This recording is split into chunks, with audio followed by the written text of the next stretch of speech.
Hey guys, just got a chance to check out Star Trek Discovery episodes 1 and 2, and I want to call this first thoughts because I don't know if I'm comfortable reviewing it yet because of how episodes 1 and 2 went down. Um I don't want to give any major spoilers away. There might be some minor ones, so fair warning to everybody who doesn't want spoilers. Episodes 1 and 2 are very much, I would say, prelude episodes to what Discovery is going for overall. So Star Trek Discovery is going to be more serialized. It's going to be one story across this entire season, whereas other Star Trek shows, each episode was its own thing. So episodes 1 and 2 are kind of setting that up, and it feels like 3 is more the start of the show, or at least that's what it's kind of leading on, because the actual Starship Discovery does not make one single appearance in the first two episodes, nor does most of its crew, because you're on a different ship, of course. So it really only focuses around the main character of the show, Michael, which I'll get into my opinions of Michael later. But I think episodes 1 and 2, because of this, I treat it more as like the Battlestar Galactica beginning, and the show kind of actually looks a lot like Battlestar Galactica, and it feels a lot like it, which I liked that show. I don't know if that necessarily makes this a great Star Trek show, but it kind of has that type of intro feel to it, where they're kind of setting up what's going to be the overall premise of the show, but it hasn't really kicked off. It kind of does at the end, but anyway. One of the major problems I think this episode's, or the two episodes suffer from, is that they're kind of slow paced. The pacing's very weird throughout this entire episode. Episode 1, I got about 30 minutes in, and I felt like nothing really happened, and so I like checked the mouse, and I'm like, how far am I into this? And lo and behold, I'm 30 minutes in, and I'm like, wow, nothing major has happened. So that part felt kind of weird. So I wasn't too big on the pacing of these two episodes, especially when it comes to the Cleon scenes. I don't want to complain too much about the Cleon looks. I don't care for them, but if the story's good, I can look past the Cleon looks. And if it's explained later on, cool, whatever.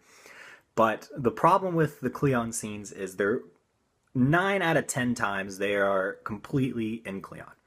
Most people don't know how to speak Cleon, so of course they got to include subtitles.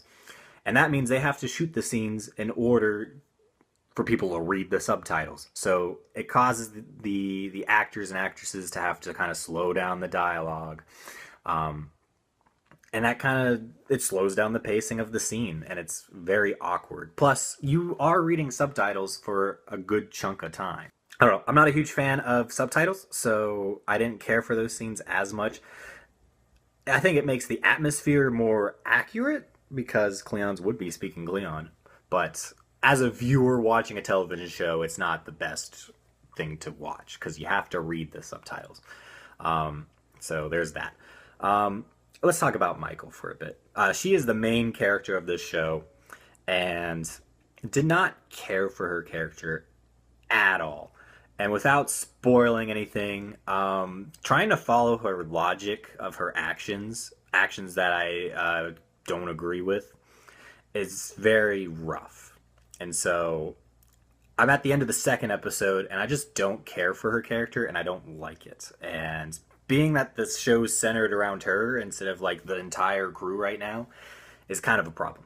I think the past Star Trek shows benefited that there were multiple characters, and you probably would like one of them out of the 8 or whatever. So that worked there.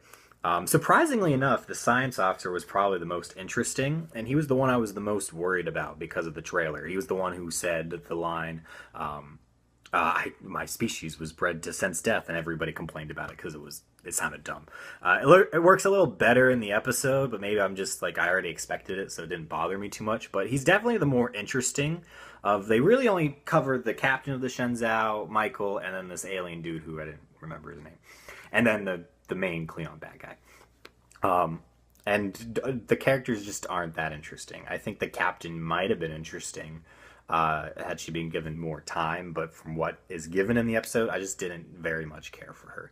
So I think that, I think the slow-moving plot and just some kind of lackluster characters right now with some kind of poor dialogue. I hated the intro scene where they're on the planet. The dialogue just feels very unnatural, and so it's just kind of like, eh.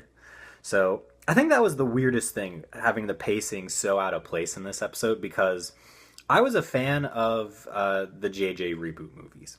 A lot of Trekkies weren't. With the exception of Into Darkness, I liked 2009. I felt it was just a good movie overall. Maybe not the best Trek, but good movie. Beyond, I loved it. It's one of my favorite Star Trek movies. And I think something that the JJ movies nail right, and something that's more action-packed, which Discovery is trying to do that, is the pacing. The pacing is really well done in stuff like Beyond. Even Into Darkness, its pacing's pretty good. But Discovery doesn't have that same pacing. And I found it very odd that by the end of the first two episodes, I was just like, wow, I was kind of bored throughout that whole thing. And so I felt that was really weird for something that has a very JJ Trek look to it. And I'm okay with that. I don't think you can expect the 60s look, but it is what it is. So overall, I think the major thing that are going to turn off a lot of Star Trek fans is the tone of the show.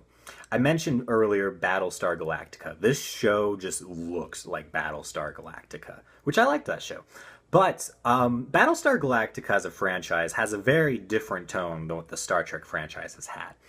And I feel like Discovery is going to suffer from that with the hardcore fans, because they came to Star Trek because they liked the optimistic message. Discovery doesn't have that, as far as I'm aware. It kind of, the captain pitches it, another crewman pitches it, but he dies like after mentioning it, so that's good. But it's not a feel good show. There's not one line of comedy at all. I didn't laugh at all. I just was kind of like, eh. And I think that's going to turn some people the wrong way, especially when they might associate Discovery with the original series, especially given that's a similar time period, because the original series was a bright show. This is not. It is more reminiscent of The Walking Dead or Game of Thrones. I haven't cared for those shows. I've seen like an episode or two of them.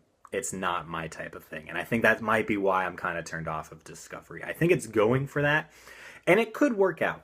I think a general audience may like it.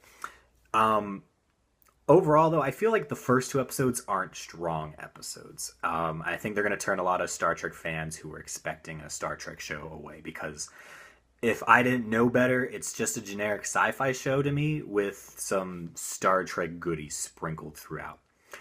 I will say, I love the phaser. The hand phaser is really cool, and I think that one is done way better in Discovery than it was in the JJ movies. It looks spot on. That thing is cool.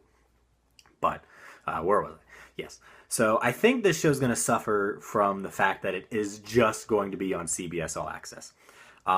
If you were watching it on TV, you only got to see episode 1, and it has a very odd cliffhanger with and with just episode 1, I wouldn't have liked the show at all. I would have just been like, what the hell was that? So I felt like I had to go watch episode 2 then online. So you unless you're finding it other ways, you can only get it episode 2 if you have the free trial version of CBS All Access.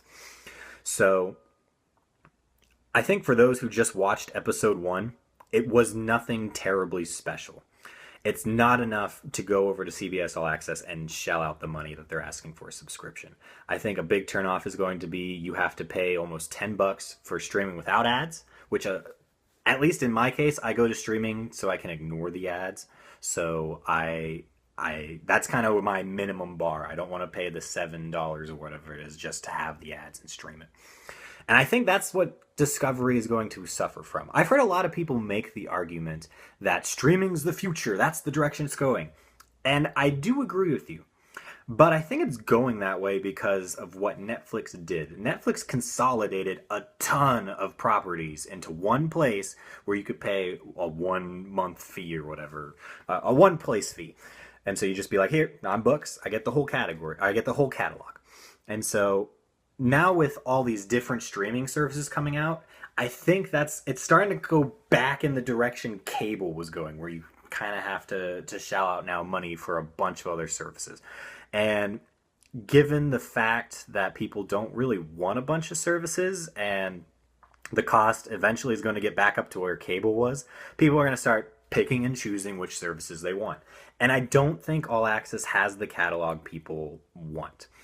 And so I think that's what's going to make the show suffer, especially because episode 1 just isn't that impressive. And even people I've talked to who really enjoyed episodes 1 and 2, they too are kind of worried that they're good, but it's not the best Star Trek, and it's just a good show. And they even agreed, I liked it, but I don't want to shell out $9-10 to go see it on All Access.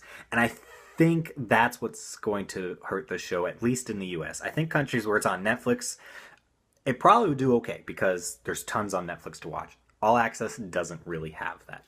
And I think All Access is especially going to hurt when the Disney subscription or the streaming service comes out, because that's going to have a huge catalog and it's going to be more appealing to people than the All Access one. So I'm a little worried that they're not going... This show is clearly being made for CBS All Access. The design choices behind making this a darker show and the way that they're going about distributing it kind of show that they are making this to kind of push this platform and get into this market, which is in a way smart for them, but relying just on Star Trek Discovery right now, or at least so heavily on Discovery, is going to be a problem. And I don't know how the show is going to handle that. I think it might be a little better once it gets on DVD for people, or if it gets on general air. But until that, we'll have to see how the audience goes. It's kind of treading into uncharted waters right now. As a Star Trek fan, I didn't like the show. It doesn't remind me anything of the past series. I didn't even like it as a general show too much. A lot of people I've heard a lot of comments where it's like, oh, I liked it as a general show, but I didn't like it as a Star Trek show. To me, that's kind of a problem, because I can go watch any other show at that point. But the pacing was weird, and I wasn't too interested in what was going on. I think, again, I'm going to give episode 3 a shot. If I like that, I'll watch a few more. And if I do end up liking it, then awesome. I'll keep checking out the show. But as of right now, I'm just kind of like, eh. For the whole group that's on the Orville bandwagon, I think I'm kind of officially on board now, because episode 3 of Orville was really good. That show, I think, is nailing what Discovery's going to miss. If you're looking for the brighter, optimistic sci-fi show that's similar to The Next Generation, I think you're going to get that in Orville. And I think Orville's going to benefit not having the restrictions that the Star Trek canon that's already been developed is going to put on Discovery. Because either they're going to have to break canon to branch out and do other things that are unexpected, which is going to annoy people, or they're going to be confined, and then they're going to have to rely on really good characters and then really good small stories to keep the interest. And given what I've seen, I don't expect it. But again, this is just first impressions. I think it's at least worth checking out, because I've seen a lot of good feedback, but I've also seen a lot of negative feedback. So I think it's up in the air to see what the show is going to be like. But for me, I think I'm going to go to Orville and watch that, but I will check back with Discovery. I'm too much of a Star Trek fan to just kind of, no matter whether I'm still kind of on the show, but I feel like there's that part of me that just wants a new Star Trek show. And Discovery right now is it. So hopefully I can like it. If not, it's no biggie to me. I can enjoy the rest of Star Trek that was out there before. Discovery doesn't take any of that away from me. So that's my thoughts. You can give me your thoughts in the comments. And if you liked the show a lot, you can trash my opinion there. Whatever. So subscribe for future content. I might talk about Discovery again in the future. Maybe I'll do a full in-depth video for it later. But yeah, I'll probably have a channel update video on what I'm going to plan in the future. Give you guys some updates on what I'm working on. So that's coming soon. Thanks for watching, everybody, and I'll catch you next time.